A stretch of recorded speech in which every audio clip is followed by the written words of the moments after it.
Бу авылның туып үскән малай. Шушы кадәрәктә үзем техникада нык яшьтән эшли башладым. Әйтергә була, мәктәп вакытларыннан ук комбайнда инде 16 яшьтә помощник булып килдем Дон комбайна. Анда 2 сезон эшләп 18 яшында Донга утырдым үзем. Аннары армия сафларына служить итеп кайткач, КАМАЗ заводларында эшләп алдым. Азрак 2017 елда Агросилага килдем эшләргә. 2017 елда инде полноценный комбайнда эшлибез. Быелгы урожайыбызга килгәндә нык яхшы, погодалар да пока биреп тора. Вакытында бөтенләй бетерләр, вакытында бөтенләй белә. Яхшы.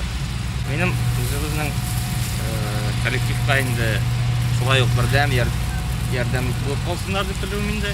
Һәм һәрберсе семьяларына, балаларына, кызларына кайтырга язсын.